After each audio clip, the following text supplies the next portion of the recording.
Ya. A'udzubillahi minasyaitonirrajim wa qul ibadi yaqulul lati hiya ahsan innasyaitona yanzagu bainahum innasyaitona kana lil insani aduwwam mubina. Katakan, tentu saja ketika ayat ini turun kepada Rasul, katakan kepada olehmu liibadi kepada hamba-hambaku yaqulul lati hiya ahsan, supaya berkata yang baik. Kenapa? Setan itu selalu menginginkan manusia itu terus-menerus yadzagu bainahum, berselisih, berbeda paham, berbeda pendapat. Dan inna syaitona kana lil insani aduwwam mubina, dan setan itu selalu bermusuhan, dengan permusuhan yang nyata pada manusia. Ini makna umumnya, tentu saja secara umum maknanya, pertama Allah Subhanahu wa taala memerintah agar Nabi Muhammad sallallahu alaihi wasallam itu menyuruh umat untuk berkata baik, untuk menggunakan ucapan terbaik dalam berinteraksi, dalam berkomunikasi. Ucapan itu harus baik. Baik dari sudut syariah maupun dari sudut adat atau kebiasaan. Kemudian ucapan yang tidak baik dapat menjadi celah setan untuk menimbulkan perpecahan. Jadi kalau ucapan yang kurang baik menimbulkan perpecahan, menimbulkan perselisihan, menimbulkan perbincangan, perdebatan. Kemudian yang ketiga, penekanan pada perkataan yang lembut. Itu mendamaikan, penuh hikmah, dan menjauhi dari debat destruktif, caci maki atau provokasi. Nah, sekarang itu kan banyak ucapan-ucapan atau kata-kata yang provokasi, yang membuat perpecahan, yang menimbulkan perselisihan di antara manusia. Itu banyak sekali kita temukan. Dan ucapannya sekarang bukan hanya diucapkan secara lisan berhadapan, tapi juga lewat medsos.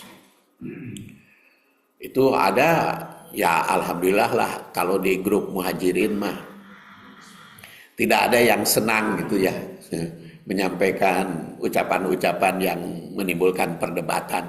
Tapi ada itu di grup yang kebetulan saya juga masuk itu ke anggota grup, ada yang senang aja gitu, yang menimbulkan perselisihan di dalam medsos itu. Di zaman baheula atau di zaman presiden sebelumnya, pokoknya mah yang di kebijakan pemerintah itu selalu jelek ya. Dan sekarang juga presiden berikutnya juga selalu jelek gitu. Jadi supaya perdebatan di kalangan umat. Nah, itu kalau ayat ini bukan tidak boleh mengkritik ya, tapi jangan sampai menimbulkan perpecahan.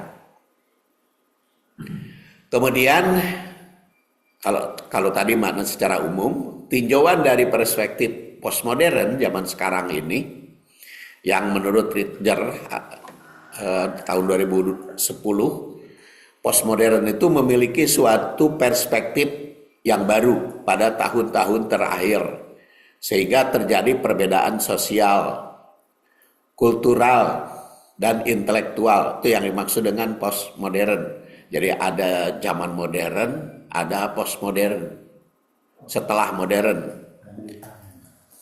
Nah, postmodern itu kaayeunakeun. Walaupun tentu saja dengan Ritger kita berbeda. Karena kalau Ritger mah berpendapat bahwa di postmodern mah tidak ada yang mutlak kebenaran itu. Jadi selalu relatif segala-galanya. Tapi kalau kita makan berpendapat ada yang mutlak benar, yaitu Quran dan hadis. Yang tidak mutlak benar tuh pemahaman terhadap Quran dan hadis. Jadi kalau kita memahami Quran dan hadis mah tidak mutlak, pemahaman nama tetap berbeda. Jangankan saat ini, zaman baheula saja, zaman Rasul perbedaan pun ya pada hangat. Jadi kalau perbedaan memahami mah kan sudah kita bahas pada waktu Maulid Nabi. Jadi bagaimana timbul di kalangan sahabat aja berbeda memahami itu selalu ada. Kalau pemahaman nama, maka Rasul itu kadang-kadang mengkritik mana yang tepat, mana yang tidak tepat, kadang-kadang membetulkan semua perbedaan itu, kadang-kadang tidak menyalahkan pendapat sahabat, tapi menunjukkan yang paling benar sikap Rasul terhadap sahabat itu. Tapi kan hari zaman Rasul mah ada yang meluruskan, jadi perbedaan memahami itu oleh Rasul. Oh ini kurang tepat, yang tepat pendapat ini yang salah, yang benar begitu. Ya, tapi semuanya tidak disalahkan, tapi yang paling tepat seperti itu kan. Kalau tidak salah udah saya contohkan macam-macamnya ya. Ya. Disebutkan bahwa musuh manusia itu setan. Ya. Di ayat yang lain bahwa Allah menyatakan dalam Al-Quran itu bahwa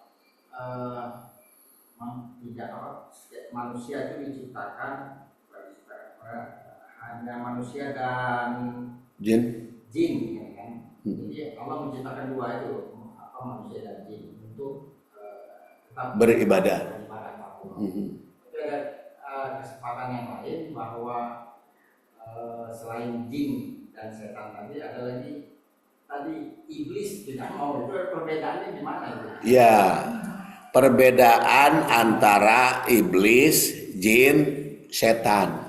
Tentu saja pemahamannya akan berbeda juga ya, tapi saya menyampaikan perbedaan tersebut. Ada yang berpendapat bahwa iblis itu adalah malaikat yang menyeleweng, yang tidak membantah, yang tidak tunduk, tidak patuh. Asal nama iblis itu golongan malaikat, tetapi menyimpang jadi musuh, maka jadilah disebut iblis, artinya pembangkang. Itu pendapat yang pertama. Itu asal dasarnya apa? Karena izqala rabbuka lil malaikatis judu li adama fasajadu illa iblis. Ketika Allah berfirman kepada malaikat, kepada seluruh malaikat, pada seluruh malaikat, sujudlah kalian. Maka sujudlah malaikat itu kecuali iblis. Lamun kitu iblis yang diperintah sujud kan. Jadi lamun kitu malaikat. Asalnya iblis sama malaikat itu kan berbeda. Kalau malaikat itu kan dari cahaya yang ini, kalau iblis itu kan dari api, minar, tanpa asal. Iya, itu setan, jin. Kan belum dikemukakan pendapat lain ini saya. belum dikemukakan pendapat yang lain. Jadi pendapat yang pertama berpendapat bahwa iblis itu malaikat dengan dalil idqala rabbuka lil malaikati usjudu li adama. Ketika Allah Subhanahu wa taala berfirman kepada para malaikat, sujudlah kalian. Maka pasajadal malaikah disebut pasajadal malaikah.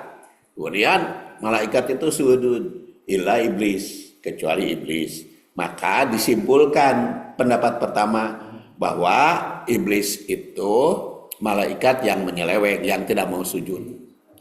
Pendapat yang kedua, iblis itu dari golongan jin. Karena dikatakan di dalam surat Al-Isra kalau tidak salah, wa kana iblisu minal jinni fafasaqa an amri rabbih. Iblis itu dari golongan jin, kemudian fasik, maka menggoda manusia. Kemudian pendapat yang ketiga, iblis itu makhluk khusus, gitu asal nama. Jadi disebut malaikat. Tadi oleh Pak Nur dikatakan kan malaikat mah min nur.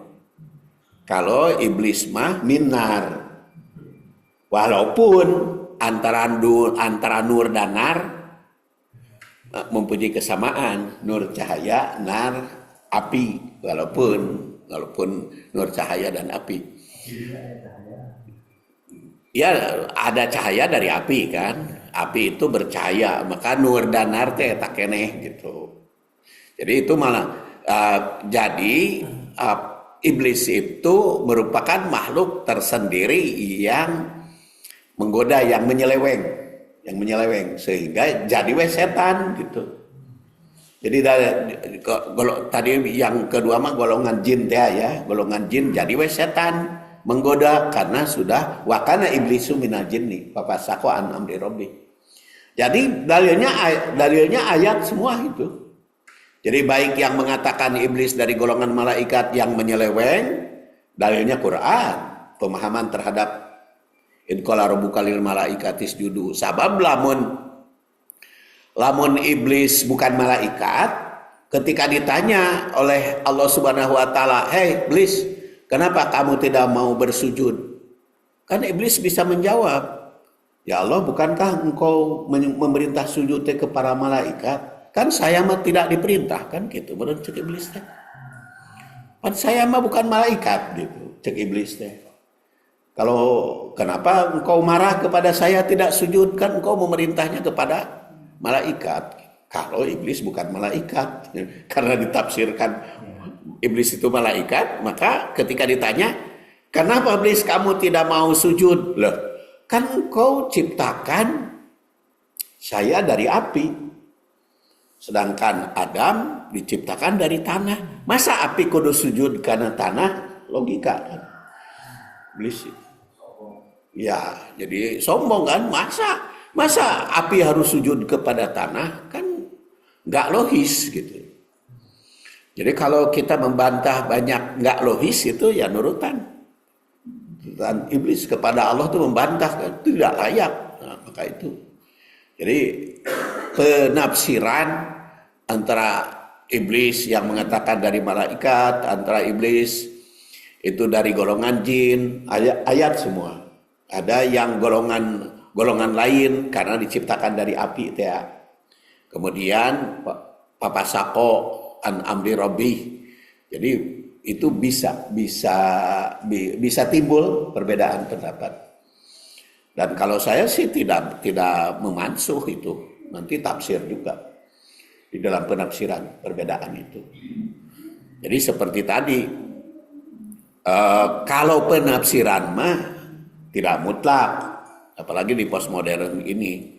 Tetapi ayatnya mutlak benar, Qurannya mutlak benar. Sama sejarah juga, fakta sejarah itu pasti benar, tetapi penafsiran pada sejarah relatif. Sebutkan tadi bahwa musuh manusia itu adalah setan, bukan iblis. Ya, tapi iblis tadi nggak mau ikut perintahnya. Tapi iblis juga dikatakan kan la uguyan nahum. Dan iblis juga disebut setan musuh manusia. Dia akan berjanji, aku akan goda manusia sekuat tenaga. Lalu aku akan paksakan ketika Allah Subhanahu wa taala mengutuk gitu kepada iblis itu, ya Allah tunggulah, andirni. Maka Allah memberikan, oke, saya beri tangguh kamu kehidupannya sampai akhirat. Jadi iblis dari dulu sampai sekarang nggak mati-mati gitu. Matinya nanti aja di akhirat. Jadi tiba-tiba sampai sekarang juga dia sudah berjanji menggoda manusia, dan oleh Allah Subhanahu wa taala diberi fasilitas. Iblis itu untuk menggoda manusia. Diberi fasilitas. Makanya manusia juga diberikan peluang ya untuk tergoda iblis dan untuk tidak tergoda iblis. Manusia itu di dalam Al-Quran dikatakan begitu. Nah, walaupun ditandaskan kalau tidak mau tergoda oleh iblis ya, jadi orang ikhlas. Jadi Allah sudah memberitahukan si iblis tabiatnya begitu, menggoda manusia, dan ditafsirkan juga di dalam berbagai ayat menggunakan pasukan berkuda. Jadi ada pasukan kavaleri, ada pasukan infanteri gitu. Darat, laut, udara itu sih. Dan itu diberi fasilitas, dan manusia juga diberi fasilitas untuk tergoda iblis maupun tidak tergoda. Karena nafsi wa ma sawaha fa alhamaha fujuraha wa taqwaha. Ya Allah mengilhamkan kepada manusia fujur, jahat, wa taqwaha, dan takwa. Jadi dalam diri manusia itu ada fasilitas untuk berbuat baik dan untuk berbuat jahat. Maka si iblis diberi fasilitas untuk menggoda manusia supaya berbuat jahat. Dan manusia juga diberi resep supaya tidak tergoda iblis. Nah, maka diberi resep juga supaya kita baik kan? Supaya kita baik ikhtiar maupun doa. Kalau saya mah membedakan antara ikhtiar dan doa. Kalau doa mah kepada Allah minta, kalau ikhtiar mah usaha. Walaupun ada yang mengatakan cenah doa juga ikhtiar, tapi melalui langit. Kalau menurut saya mah doa mah bukan ikhtiar. Mohon itu mah. Doa permintaan kepada Allah. Kalau ikhtiar mah usaha manusia. Kalau ikhtiar mah bisa diukur secara logika. Bagaimana kualitasnya, tapi hari dikabulkan atau tidak mah doa tidak bisa diukur.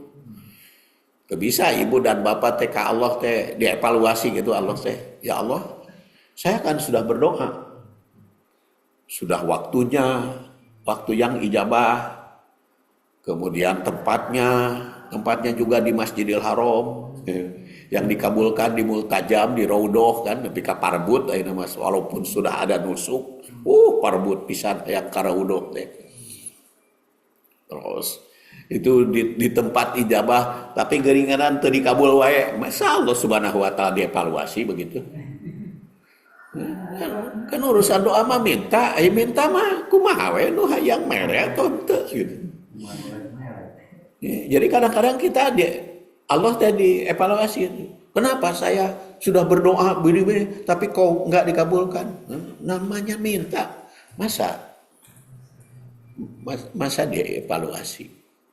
Itu doa. Kalau ikhtiar silakan evaluasi sampai di mana. Nah, itu juga kehidupan jin dan manusia diberikan fasilitas oleh Allah, mau berbuat jahat, mau berbuat jelek, kalau berbuat baik. Kalau berbuat baik, nih Quran juga akan menunjukkan. Ya di dalam Al-Quran juga menunjukkan mana jalan jelek, mana jalan baik kan. Quran menunjukkan wahadainahun najdain. Jadi Quran bahkan dari surat Al-Baqarah saja sudah memberikan gambaran jelek dan buruk, yang baik. Yang baik hudal lil muttaqin.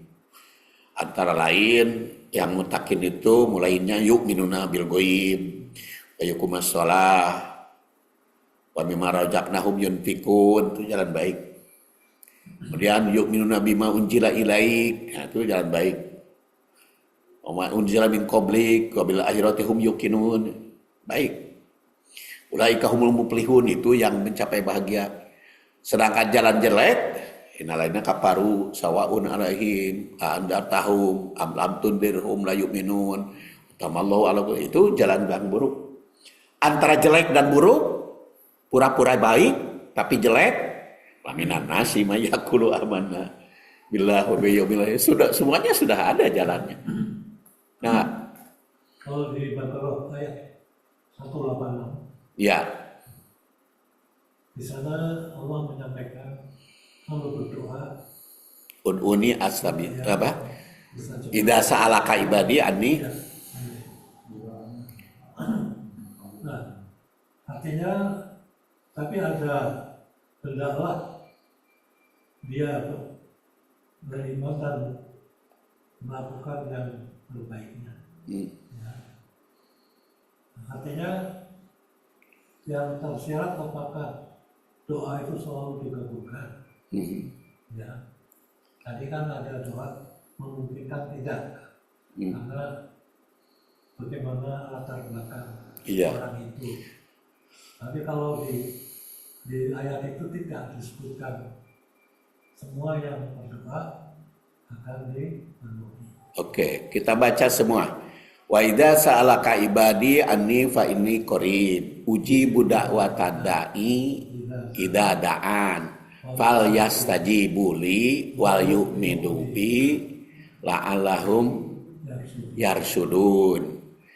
Mungkin Pak Daud mengatakan ujibu da'watad da'i idza da'an, aku mengabulkan hamba-hambaku yang berdoa padaku apabila mereka orang itu berdoa. Tapi kan ada syaratnya berikutnya. Fal yastajibu li, merespon. Fal yastajibu li, merespon apa yang aku serukan, apa yang aku perintahkan. Fal yasbi wal yu'minu bi, dan beriman kepadaku.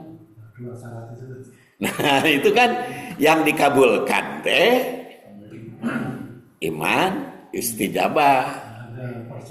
Ada persyaratannya. Berarti kalau begitu ada yang tidak dikabulkan dong berdasar ayat itu. Iya. Ada yang tidak dikabulkan doa itu. Jadi tidak mutlak seluruh doa dikabulkan. Ada yang ditolak. Bahkan saya gambarkan di dalam tafsir yang saya susun, kan tafsir Al-Baqarah sudah selesai ya. Saya susun, sudah dibukukan dan disimpan di sini juga, diarsipkan dalam surat Al-Baqarah itu. Jadi dikabulkan. Kok lupa rek nyarita naon barusan ketika nyebut di dalam surat Al-Baqarah itu. Oh iya, jangankan doa umat manusia, doa Rasul aja ada yang ditolak kan? Doa Rasul ini yang benar, yang baik, yang akhlaknya, ada doa Rasul yang ditolak. Contohnya apa? Pertama, ketika Rasul kunut nazilah, beliau kan setiap sholat kunut agar oleh Allah Subhanahu wa Ta'ala dihancurkan orang-orang yang membantai umat Islam. Itu selama 1 bulan Rasul berdoa. Tapi kan surat Ali Imran turun ayat 128. Laisa laka minal amri syai'un ayatuba alaihim au yu'adzibahum. Bukan urusanmu Muhammad. Apakah aku mengabulkan, menyiksa mereka atau mengampuni mereka, bukan urusanmu. Maka dari peristiwa ini, ketika Rasul berdoa supaya menghancurkan umat yang membantai umat Islam selama 1 bulan, lalu turun surat Ali Imran, nah timbul perbedaan pendapat sampai sekarang. dari peristiwa itu. Dari peristiwa itu. Ada yang berpendapat kunut najilah itu ada. Dan Rasul pernah melakukan 1 bulan. Maka diserukan oleh MUI ya. Oleh DMI ya, Pak Yusuf Kala. Oleh Departemen Agama agar mendoakan kehancuran kunut nazilah untuk keselamatan Muslim Palestina. Sudah miliaran manusia itu mendoakan supaya Palestina selamat dan negara Israel hancur. Bukan Israel ya, negara Israel. Ari Israel nama itu Nabi Yakub. Israel itu nama lain dari Nabi Yakub, itu namanya Israel. Jadi bukan Israel yang didoakan hancur itu, makanya Nabi didoakan hancur negaranya, negara Israel, bukan Israel deh. Negara Israel yang didoakan. Kan ada yang berseru, tapi suruh miliaran, tapi datang ke hancur-hancur negara Israel itu.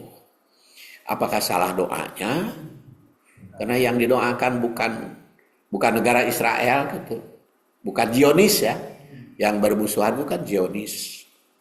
Karena di Israel juga kan tidak semua sepakat untuk perang.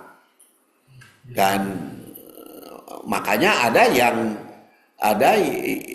di kalangan kaum muslimin juga yang mengatakan bukan Israel itu katanya bukan perang dengan Palestina, tapi perangnya dengan Hamas.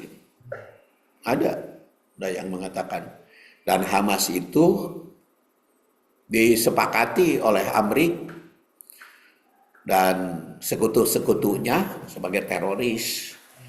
Maka dengan dalil memerangi teroris. Tapi kan tidak nyata. Ya, akhirnya kan 140 berapa kemarin yang sepakat Palestina merdeka 142 49 ha?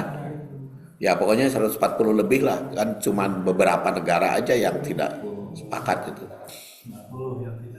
ya. Jadi Rasul sallallahu alaihi wasallam tidak dikabul oleh Allah, tidak dihancurkan oleh kafir, maka diubah doa berikutnya.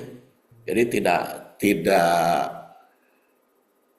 tidak kunut nazilah lagi, cuma 1 bulan. Itu salah satu contoh doa yang tidak dikabulkan, padahal doa Nabi. Kemudian ada lagi doa Nabi, yaitu ketika Rasul sholat duha berdoa pertama supaya bisa mengalahkan musuh, kemudian jangan menyiksa umat. Sekaligus kalau berbuat dosa, umat Nabi Muhammad jangan disiksa. Kalau berbuat dosa itu jangan disiksa langsung, jangan gitu. Itu berdoa kepada Allah Subhanahu wa taala. Dan doa ketiga, Rasul meminta agar umat disatukan pemahamannya supaya jangan berkelompok-kelompok. Yang 2 kata Rasul dikabul. Rasul mengalahkan musuh bisa. Kemudian yang kedua naon tadi? Kalau berdosa jangan kalau umat hambaku berdosa jangan disiksa seperti umat terdahulu. Kan dari zaman baheula mah gitu. Jadi lamun berbuat dosa teh seperti kaum Nabi Lut. Dia sudah LGBT pun cek ayeuna mah gitu. Homoseks itu kan disiksa ku batu segala macam. Kemudian umat Nabi Nuh karena tidak mau taat kepada Nabi Nuh maka dikerelepkeun, itu dikabul begitu disiksa.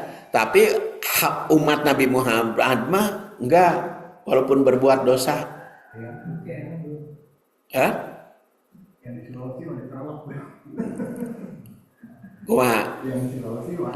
Ada bukan karena berbuat dosa. Eta mah karena apa? Tsunami atau karena gempa. Jadi bukan makanya kan lamun karena berbuat dosa, tsunami teh atuh kuduna di tempat bermaksiat seperti di Bali gitu kan banyak ada ieu mah di Aceh. So. Geninganan tsunami-nya di Aceh. Jadi kalau tsunami karena berbuat dosa, tentu di tempat perdosaan atau di negara pantai-pantai yang nubuligir. Di Spanyol gitu kan ada pantai Bugil itu. Tawe di tsunami teh. Nah, ieu mah geninganan. Jadi tsunami bukan karena dosa manusia. Itu adalah ada hukum alamiah tadi, jadi sunatullah. Dan Allah Subhanahu wa taala itu kan menentukan sesuai dengan sunnahnya. Allah membuat sunnah aturan dan dia sendiri yang bertaat, yang menaati. Aturan-aturan yang dia buat, dia sendiri yang menaati. Walaupun Allah akan mengubah bisa saja. Kan kita sering mengatakan Loh mahfud mah cenah. Kalau sudah di Loh mahfud tidak bisa diubah. Iya, tidak bisa diubah teh oleh manusia.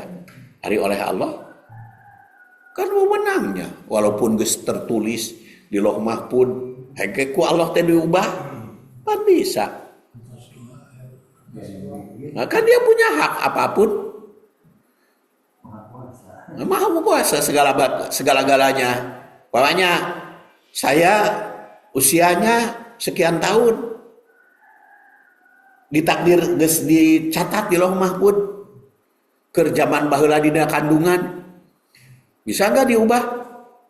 Ya ari Allah yang mau mengubah bisa. Tapi kata Allah sendiri kan tidak mengubah kenikmatan jadi siksaan hatta yughayyiru ma bi anfusihim. Jadi maka kita berdoa itu supaya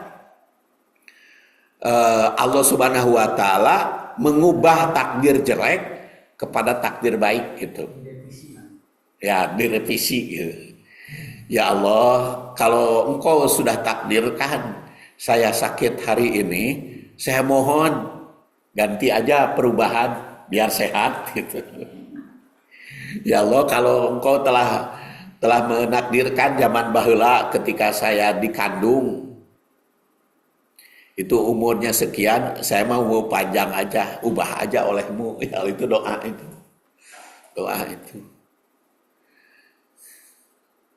Ya jadi merambat kemana-mana ya nggak apa-apa. kita kan dialog ya. Ari buku mah eta mah sumber gitu. Istilahnya itu sumber kajian. Tapi hari pengajian kita mah kemana itu tidak masalah, tidak masalah. Jadi kalau tadi jangan makan orang Amrik gitu ya, agama nage juga ting naon gitu kutip. Jadi postmodern teh kata beliau mah tidak ada yang mutlak gitu. Semuanya pas relatif di zaman postmodern mah pendapat segala macam. Tapi kalau kita mau berpendirian, ada yang mutlak benar, yaitu Quran dan hadis. Makanya Fajrul Rahman itu mengatakan dua versi, ya, ada makna historis, ada juga tekstual dan kontekstual. Lanjut, jadi dalam perspektif era postmodern ditandai oleh beberapa hal. Itu disintegrasi makna tunggal dan otoritas absolut. Jadi postmodern tidak mengakui tafsiran tunggal. Tapi tafsiran itu tidak absolut, jadi bisa berbeda-beda paham. Tapi kan kita mengakui ada tafsiran tunggal, yaitu Quran dengan Quran, Quran dengan hadis. Tetapi Quran dengan Quran, Quran dengan hadis juga ada relativitasnya. Bisa menimbulkan perbedaan. Nyata kaitan teh apa? Mengaitkan ayat dengan ayat.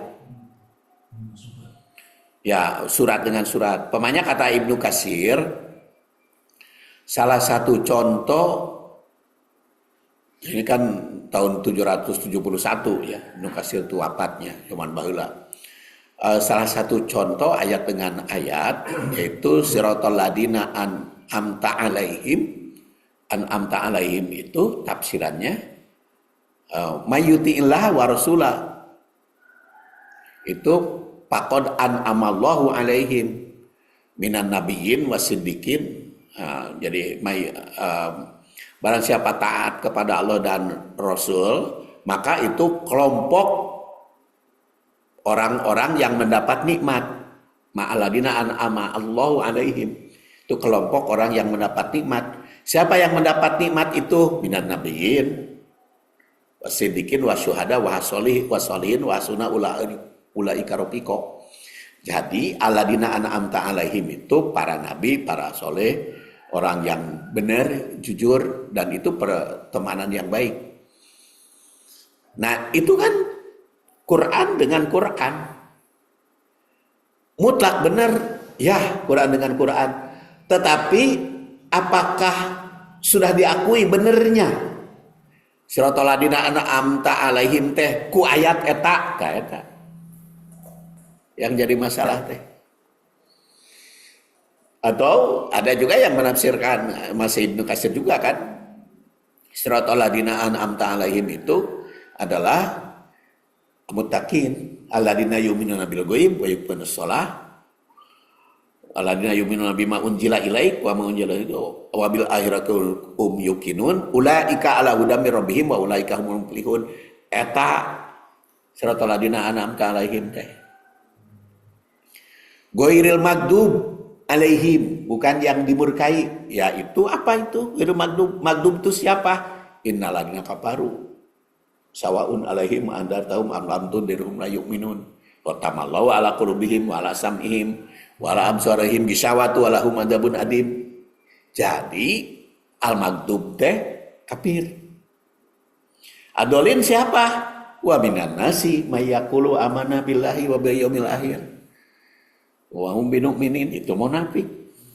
Jadi siratal ladzina an'amta alaihim ghairil maghdubi alaihim waladdallin itu, ya Allah, jadikanlah aku berada pada jalan yang lurus, yaitu siratal mustaqim. Siapa yang siratal mustaqim? Nyata dalam surat Al-Baqarah ayat 1 sampai ulaika humul muflihun. Ghairil maghdub, bukan orang kafir, yaitu kafaru, innalina kafaru, dan bukan pula orang munafik. Itu kan Quran dengan Quran. Pasti benar Quran dengan Quran mah, cuman nah eta gitu, ayat eta menafsirkan Al-Fatihah teh. Nah itu yang menimbulkan perbedaan. Hilang.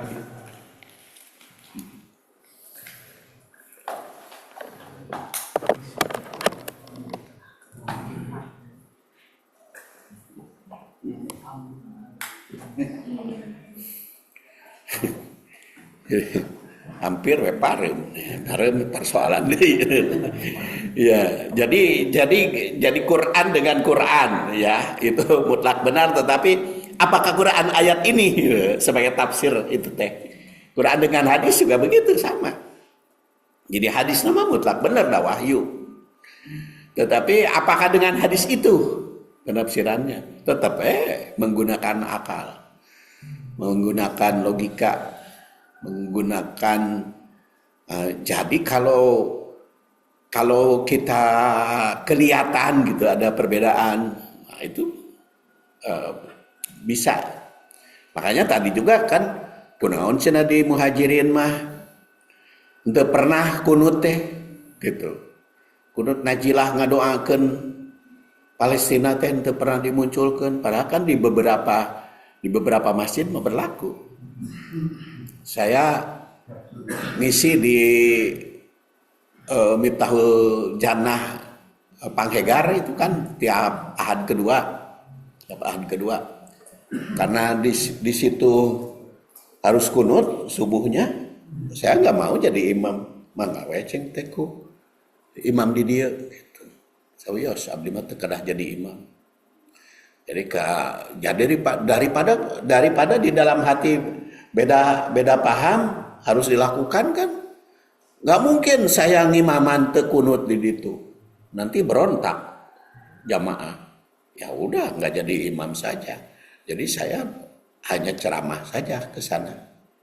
Jadi supaya tidak menimbulkan perdebatan gitu. Ulah maksakeun. Jadi kita punya pendapat ini, ulah maksakeun orang lain kudu sependapat dengan orang. Jadi kalau kita berbeda ya jangan jadi imam gitu. Jadi ya. Kalau kita Imam Syafi'i dengan pada saat beliau ada di Imam Hanafi, dia kan dan sebaliknya ya dia menghargai kalau Syafi'i kuno, nah saat itu dia juga itu apakah Syafi'i kunut, Hanafi tidak. Iya. Menghargainya bagaimana? Pada saat dia ada di lokasi Syafi'i, dia melakukan ada yang menyampaikan seperti itu. Ada katanya kalau Imam Hanafi bermakmum ke Syafi'i, maka Syafi'i tidak kunut karena menghormati makmum. Ketika Imam Hanafi ketika Imam Hanafi jadi imam, dia kunut sabab makmum Imam Syafi'i. Yang jadi persoalan teh kapan eta Imam Syafi'i dengan Hanafi itu bermakmum? Terjadi kapan? Kenapa saya kapan? Iya, karena ketika Imam Syafi'i lahir, Imam Hanafi wafat. Jadi Imam Hanafi itu wafatnya 150. Imam Syafi'i tahun 150 baru lahir. Jadi berjamaah nanti kapan? Nggak mungkin. Ya. Iya, jadi Imam Syafi'i itu Imam Hanafi itu kan wafatnya tahun 150, lahir 70. Nah, Imam Syafi'i itu tahun 150 teh baru lahir. Wafat 204. Jadi tidak terjadi itu berjamaah antara Hanafi dan Syafi'i. Tapi kalau perbedaan paham antara Syafi'i dan Hanafi bisa terjadi, tapi pemahamannya. Tapi madhab Hanafi dan madhab Syafi'i dalilnya sama. Kata Imam Hanafi, ida sohhal hadis bahwa madhabi. Apabila hadis itu sahih, itulah madhabku. Itu kata Imam Hanafi. Dan Imam Syafi'i juga menandaskan begitu. Jadi al hadisus sahih madhabi. Jadi kalimatnya aja berbeda ya. Itu dikutip di dalam kitab Al-Majmu'. Jadi baik Hanafi maupun Syafi'i berpendirian hadis sahih yang jadi madhabku. Jadi kalau saya berbeda dengan hadis sahih, tinggalkan pendapat saya. Ambil hadis sahih. Imam Hanafi juga begitu. Iya. Nah, Imam Hambali juga, bahkan Imam Hambali mengatakan istilahnya itu la tuqallid ni wala tuqallid Malik wala tuqallid, istilahnya itu. Jangan taklid kepada imam-imam itu, tetapi ambillah apa yang kami ambil. Bukan jadi dasarnya. Walaupun penerapannya tetap ya berbeda. Jadi contoh-contohnya ya banyak. Ya antara lain kan kata Imam Hanafi, lamastumun nisa itu makna aslinya jamatum. Bersentuhan wanita dengan laki-laki setelah berwudu, makna aslinya adalah jamatum, jima. Tapi kalau kata Imam Syafi'i, makna aslinya lamastum, itu masastum, bersentuhan. Maka Imam Syafi'i berpendirian kalau bersentuhan laki-laki dan perempuan setelah berwudu batal wudu.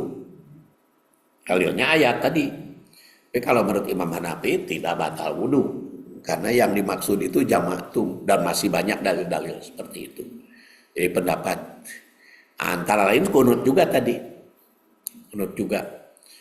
Kalau menurut Imam Syafi'i kan kunut subuh saja itu ada. Tapi kalau menurut Imam Hanafi tidak ada. Itu salah satu dalilnya Malik al-Asja'i tanya. Dalil-dalilnya juga tadi. Dan ditinjau dari sudut ilmu ilal istilahnya. Kalau di dalam ilmu hadis itu ada ilmu ilal. Ilal itu penyakit.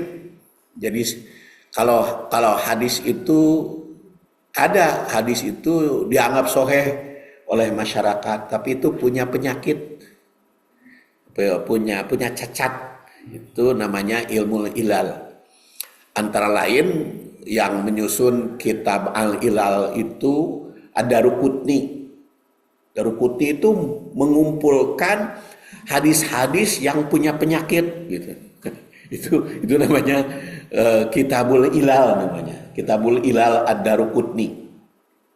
Jadi seluruh hadis dari terutama dari Abu Dawud ya. Abu Dawud, Tirmidzi, Nasai, Ibnu Majah, dari Imam Bukhari dan Muslim tidak punya ilal gitu. Tidak punya penyakit, tidak punya, sudah ditemukan, jadi beliau juga tidak. Tapi kalau ada ilal ilal at-Tirmidzi ya, penyakit di dalam Sahih Tirmidzi itu namanya ilmu ilal. Ya, di dalam kitab ilal itu tercantum hadis kunut subuh itu. Jadi punya cacat. Jadi makanya karena di dalam hadis kunut subuh itu punya cacat banyak, cacat-cacatnya, maka di Muhajirin tidak dipakai gitu. Karena walaupun menurut yang lain sahih, tapi karena punya penyakit, punya kelemahan, jadi tidak dipakai. Itu namanya ilalul hadis. Banyak yang punya ilalul hadis itu. Ya seperti tentang baca Fatihah bagi makmum, kan perdebatan kan. Apakah makmum itu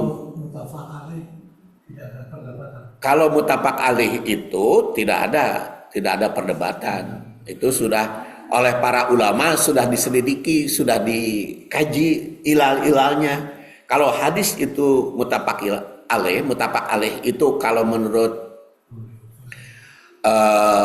Ibnu Hajar al-Asqalani yang wafat tahun 852 adalah yang disepakati kesahihannya oleh Bukhari dan Muslim. Itu muttafaq alaih istilahnya. Tapi kalau menurut At-Taj, Mansur Ali Nasib dalam kitab At-Taj itu kalau Ahmad, Bukhari dan Muslim itu muttafaq alaih. Jadi kalau bapak dan ibu ngambil hadis dari Bukhari dan Muslim, eta mah geus diakui gitu kesahihannya. Nah, muncul kan pertanyaan, nah tuh ari geus diakui kesahihannya Bukhari Muslim mah, udah aja Bukhari dan Muslim ya tuh nu dipake teh, entong make kitab lain. Kumaha kitu? Iya, itu teh geus bener, tetapi banyak hadis yang sahih yang tidak terdapat dalam Bukhari dan Muslim. Maklum kan Imam Bukhari hidupnya kan 194, wafat tahun 256. Berapa? 63 ya. Dan Imam Muslim lahir 206, wafat tahun 61. Jadi yang diselidikinya pada tahun hidup beliau gitu. Pada abad ke-2, ke-3 Hijriah. Sedangkan hadis kan tersebar di mana-mana. Jadi tidak ditemukan oleh Bukhari dan Muslim tapi ditemukan oleh Abu Dawud. Generasi berikut. Ditemukan oleh Abu Dawud, oleh At-Tirmidzi. Tidak ditemukan oleh Tirmidzi, oleh An-Nasai, oleh Ibnu Majah. Bahkan Imam Hakim namanya Muhammad, sama dengan Bukhari. Bukhari juga Muhammad nama aslinya. Imam Hakim juga Muhammad. Di dalam Al-Mustadrak ala Sahihaini.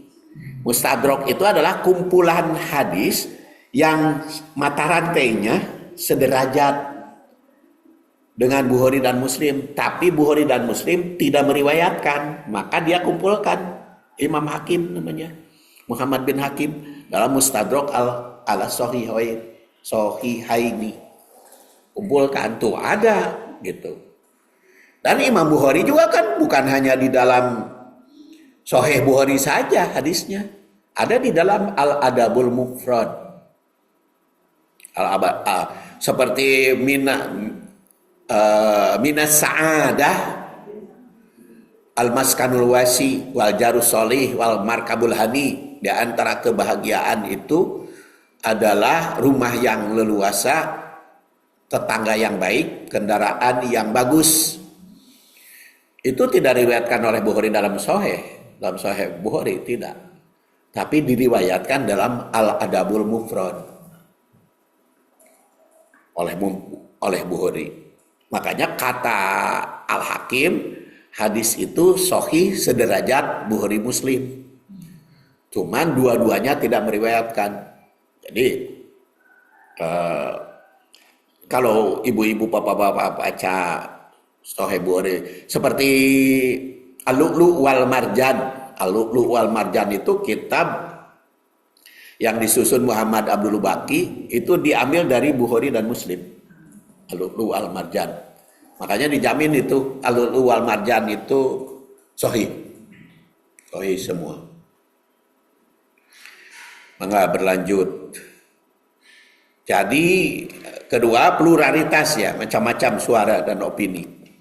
Kemudian kecenderungan konflik wacana di ruang publik itu postmodern, dan dominasi komunikasi itu cepat, medsos yang seringkali tanpa kendali. Itu kalau di zaman modern itu seperti itu. Kadang-kadang tidak terkendali kebebasan berbicara itu, ya, kemampuan masing-masing.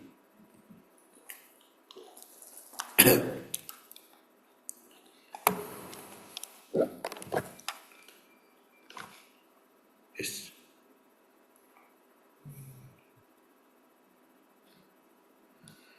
Nah, kalau kita ambil kaitan ayat ini dengan hadis yang sedang kita bahas, di situ qaul allati hiya ahsan.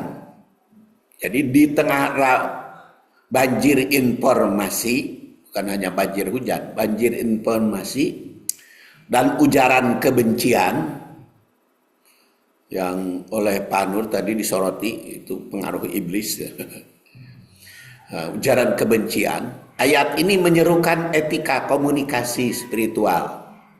Jadi yang etikanya, yang kaitan dengan spiritual, bukan sekedar bebas berbicara. Jadi ada aturan, karena qaul itu allati hiya ahsan, yang baik. Jadi kata Al-Quran, berbicara, menulis atau ngomong, istilahnya ngomong dengan tangan sekarang. Walaupun masih ada yang seneng voice note ya, tapi kan enak ya ngomong dengan tangan. Ngomong dengan tangan itu apa? Jadi sebelum kita share, bagikan, baca ulang. Sering. Tapi kadang-kadang kita sering tidak baca ulang, jadi salah tulis. Salah tulis lamun kecap tidaknya kalewat, jadi kan bertentangan kalau tidaknya. Tapi bertanggung jawab. Jadi bukan hanya sekedar bebas bicara, mangga bade nyarios naon oge, tapi ingat bertanggung jawab. Dan tidak boleh benci, harus penuh kasih sayang. Makanya kaum muslimin selalu bismillahirrahmanirrahim, kasih sayang selalu diucapkan dalam berbagai kesempatan dan membangun yayasan, membangkitkan kepada kebaikan. Karena timbul elemennya tadi qaul allati yayasan, sekarang elemen perselisihan karena kata. Sering itu kata itu menimbulkan perselisihan. Di dunia postmodern itu konflik sering berakar dari wacana. Rame gara-gara salah kata. Ada DPR yang dipecat gara-gara salah kata, salah ucap. Padahal jadi DPR sudah berkorban ratusan juta, bahkan ada yang miliaran ngeluarkan duit. Ya karak sabara bulan geus dipecat gara-gara omong, gara-gara ucap. Ada yang didemo oleh masyarakat, ada yang dia hancurkan rumahnya. Salah ucap, salah kata, narasi, framing, dan ujaran simbolik. Jadi itu sering perselisihan akibat salah ucap, akibat salah kata. Jadi ayat ini mengingatkan bahwa kata-kata adalah ruang pertarungan antara kebaikan dan setan. Ya, di situ kan setan. Kata-kata itu kanyerian. Makanya disebut di dalam hadis yang kita bahas ini pinar. Orang yang jelek ucapannya pada tetangga, sampai dalam hadis dikatakan pinar. Kemudian di sini dikatakan asyaiton yanzagu bainahum. Dalam masyarakat digital seperti sekarang ini yang sensitif dan cepat tersurut emosi, setan tuh masuk lewat kata-kata kasar. Jadi makanya harus hati-hati di dalam demo itu. Kenapa demo itu bisa disulut? Karena itu ada pengaruh. Jadi ayat ini peringatan juga kepada yang demo. Hati-hati kalau demo bisi aya anu nunggangi istilahnya. Nyulut, menghasut. Unisba aja kan sampai didatangi itu oleh polisi. Padahal di kampus Unisba itu mahasiswanya tidak ada yang demo mengatakan, tapi kok muncul itu ada yang masuk gitu. Itu sampai jadi perbincangan kan Unisba juga. Jadi walaupun karena ada yang masuk gitu, ada yang nyusup gitu. Ya makanya penjagaan lokasi juga harus benar-benar, bisa kasar, bisa hoak, bisa trolling, ujaran kebencian. Jadi menjadikan ayat ini sebuah seruan etis melawan kekacauan komunikasi. Makanya qaul allati hiya ahsan digambarkan oleh ayat ini. Ingat, setan itu senang membikin perselisihan, membikin perdebatan, membikin kekacauan di dalam komunikasi. Kemudian dekonstruksi makna dan nihilisme. Jadi postmodernisme itu membutuhkan struktur makna tunggal. Jadi ayat ini memberi standar etik universal, jadi mencakup segala hal. Jadi di dalam ayat ini, maka berkata yang paling baik, meskipun realitas sosialnya plural, macam-macam realitas sosialnya, penuh konflik, tapi tetap harus menjaga perkataan yang baik. Jadi esensi pesan ayat di era postmodern itu menjaga ujaran di rak media digital. adalah bentuk ibadah, menjaga. Jadi ayat tuh bicara juga tentang digital. Jadi bukan hanya masa silam, cuman masa Rasul. Quran juga berbicara itu di digital. Apalagi musim digital. Saya juga punya resep itu dari Kang Jajang, Qurannya. Sekarang sudah tidak capek lagi. Dulu mah suka membuka gitu. Kalau membuka ayat 2 kali saya biasanya membuka ayat di Maktabah Samilah. Setelah itu supaya terjemahan nanti ditulis, dikutip dari terjemah Quran. Sekarang mah tinggal klik saja Quran dan terjemahnya depan. Lebih cepat lagi, makanya sekarang ngarang saya lebih cepat lagi. Bisa lebih cepat beberapa kali lipat dari masa silam. Beberapa kali lipat dari masa silam. Lebih cepat lagi sekarang itu saya. Bisa 1 buku 1 malam. Jadi dengan teknologi, ya. dengan teknologi. Semakin pinter gitu oleh Neng Ai. AI. Untuk orang Sunda mah Ai gitu. AI. Jadi dan ketika saya mau ceramah di Cibeber, di Tegal Caang, pan ceramahnya bahasa Sunda. Langsung buku bahasa Sunda. Jadi buku ini kalau mau ceramah di Cibeber dialihkan karena bahasa Sunda. Jadi bahasa Sunda, pinter ceramah bahasa Sunda. Ya, karena buku saya yang disusun bahasa Indonesia langsung diubah jadi bahasa Sunda. Praktek itu Al-Isnad, jurnal Al-Isnad kudu bahasa Inggris, gampang bahasa Inggris kan. Buku saya jadi bahasa Inggris. Semua dalam satu buku bahasa Inggris. Dan sudah terbit sekarang di Al-Isnad jurnal dalam bahasa Inggris. Jadi pinter, tapi ketika ngomong gak bisa.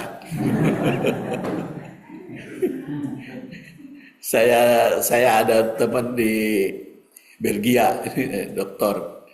dosen.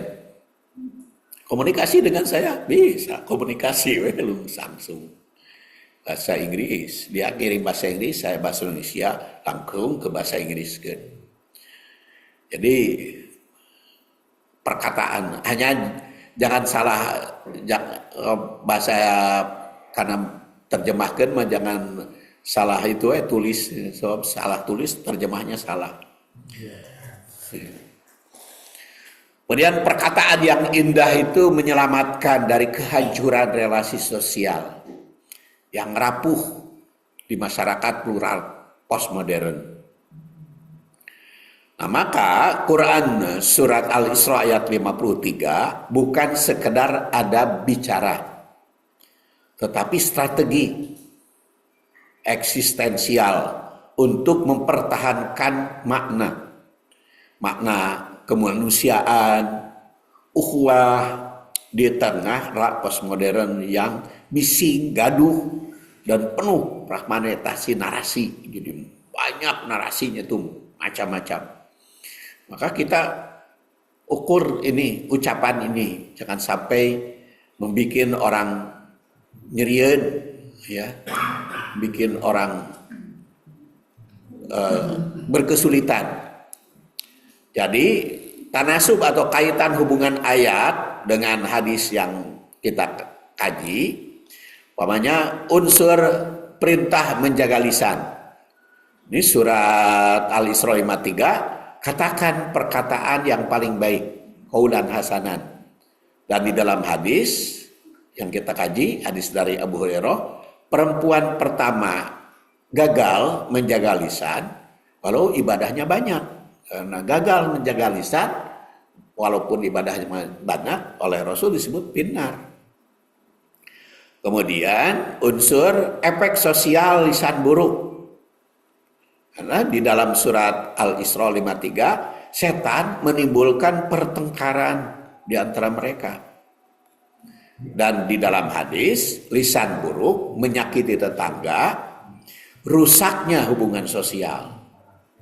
Jadi perpecahan akibat perkataan. Kemudian unsur bahaya tidak sadar terhadap ucapan unsurnya.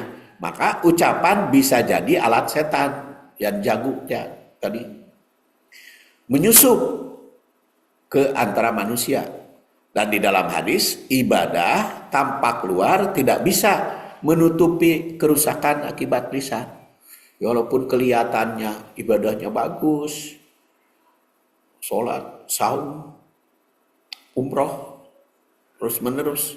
Tapi kalau nyakiti orang, banyak gugur rusak. Kemudian kriteria ketakwaan sejati, ucapan yang terbaik. Dalam surat Al-Isra, qaulan hasanan. Itu tanda kesalehan batin dan sosial. Dan di dalam hadis, yaitu perempuan yang kedua lebih sedikit ibadah, tapi karena berakhlak baik dengan tetangga, maka masuk surga. Jadi analisis tematiknya, lisan itu sebagai cermin iman. Kemudian kedua teks antara hadis dan ayat menekankan bahwa iman sejati tercermin dalam cara bicara. Kemudian tiga, tidak cukup hanya banyak ritual, tapi akhlak lisan dan sosial yang baiklah yang menjadi tolok ukur. Kemudian di situ ada setannya, setan masuk melalui bicara. Jadi ayat menegaskan bahwa ucapan kasar itu meremehkan, menyakitkan, fitnah, ghibah, itu membuka jalan bagi godaan setan untuk menciptakan konflik. Maka hadis menunjukkan akibat realnya, yaitu neraka. Mesti amal ritualnya bagus. Jadi kualitas ibadah bukan kuantitas, maka harus termanifestasi. Ayat menggarisbawahi mengucapkan yang penuh hikmah dan kelembutan sebagai bagian dari iman yang mendalam. Hadis menunjukkan bahwa integritas sosial lebih utama daripada jumlah ibadah jika tidak berdampak pada perilaku. Dan kesimpulan korelasi Quran surat Al-Isra 53 dan hadis itu membentuk kesatuan etika lisan dalam Islam. Ucapan adalah manifestasi ruhaniah dan jika digunakan dengan buruk bisa membatalkan pahala, dan jika menggunakannya dengan baik bisa mendatangkan pahala. Jadi Islam menuntut kesalehan spiritual, kesalehan sosial. Perintah dari Allah Subhanahu wa Ta'ala. Jadi insya Allah nanti tanasub hadis dengan hadis pertemuan berikutnya. Sebelum ditutup ada pertanyaan?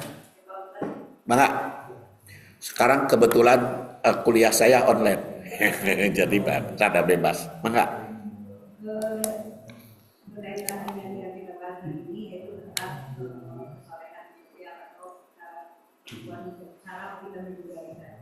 bagaimana cara kita menghadapi orang yang tidak bisa berbahasanya, yang bisa ketika bicara selalu menyakiti orang lain dan tidak sadar bahwa apa yang dilakukan itu menyakiti orang. Kemudian sulit untuk diperbaiki. Kira-kira apa yang harus dilakukan? Ya, tentu saja berawal nama dari contoh dari kita ya. Jadi walaupun dia berkata jelek, kita melawannya dengan kata-kata baik. Tapi sikap kita untuk memperbaiki orang, ya itulah yang disebut dengan al-hikmah. Al-hikmah itu kata Al-Marogi kan al-bahis, al-qaul bahis bil amal. Jadi ucapan kita yang mendorong kepada perbuatan atau kepada akhlak, itu hikmah.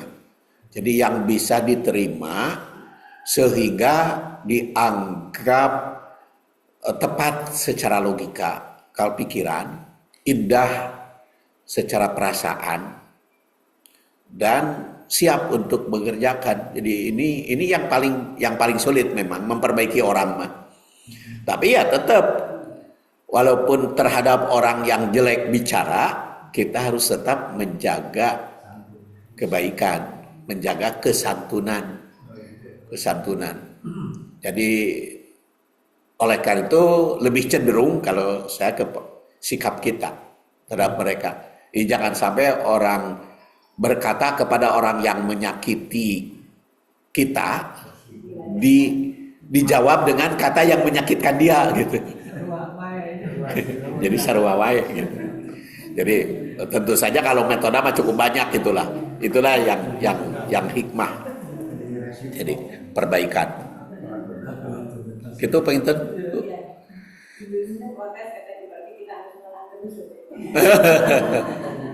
Tapi kalau adu argumentasi, ya adu argumentasi mah boleh. Jadi bukan harus mengalah. Adu argumentasi secara logika, tapi ucapan kita dengan tidak menyakiti gitu. Ucapan kita. Jadi bukan harus mengalah pan di dalam wajadilhum kan billati hiya ahsan, membantah itu kan boleh. Tapi cara membantahnya di dalam Al-Qur'an wajadilhum, silakan mujadalah, silakan berdebat, tapi dia billati hiya ahsan, tetap ahsan. Memang kadang-kadang orang itu istilah istri saya mah murah congcot, murah bacot. Murah congcot teh daek mere gitu, tapi bacotnya tuh pika nyeriun gitu. Jadi murah congcot, murah bacot. Jadi memang ya tetap tidak berarti mengalah, tapi membantahnya dengan allati ahsan, yang terbaik membantahnya. Kan membantah itu bukan berarti harus keras kan, tapi membantah itu ya tegas, pas gitu. Mudah-mudahan secara lemah lembut atau secara sikap lama kelamaan menjadi baik. Maka insya Allah nanti ketemu lagi tanasub hadis dengan hadis. Barusan mah tanasub hadis dengan Quran. Cukup banyak menafsirkan Quran, tapi pertemuan berikut nama tanasub hadis dengan hadis jadi kompromi atau pertemuan atau juga bisa bantahan hadis dengan hadis. Kita akhiri dengan doa kafaratul majlis. Subhanakallahumma wa bihamdik asyhadu an la ilaha illa anta astaghfiruka wa atubu ilaik. Assalamualaikum warahmatullahi wabarakatuh.